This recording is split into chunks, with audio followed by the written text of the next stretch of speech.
আরেকটা জিনিস মনে রাখতে হবে যে কেউ কারো রিজিকে ভাগ বসায় না, কেউ না। আমরা অনেকে মনে করি যে আমি ওকে দিলাম, ওকে খাওয়াইলাম, আমি বোধহয় খাওয়াইলাম। না, সে আপনারটা খায় নাই, সে তার রিজিকই খেয়েছে।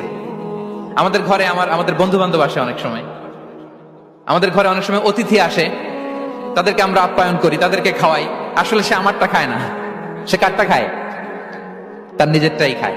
বিষ্ণু ইসলাম এটা খুব সুন্দর করে বলেছেন। ওনার কাজিন চাচাতো ভাই আব্দুল্লাহ ইবনে আব্বাসকে একদিন অনেক নাসিহা করছিলেন।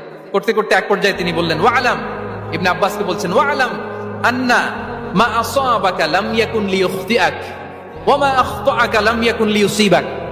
আব্দুল্লাহ, জেনে রাখো, যেটা তুমি পাওয়ার এটা তুমি কোনোদিন হারাবা না। যেটা তোমার হওয়ার কথা ছিল ওটা তুমি কোনোদিন মিস করবা না। আর যেটা তুমি পাওয়ার কথা না, গোটা বিশ্বের সব শক্তিকে হাতের মুঠোয় আনলেও সেটার দেখা তুমি পাবে না, পাবে না। ওয়ালাম আন্নামা আসাবাকা লাম ইয়াকুন লিইখতিআক ওয়া মা আখতাআকা লাম ইয়াকুন লিইউসিবাক রুফিআতিল আকলাম ওয়া জাফফাতিস সুহুফ।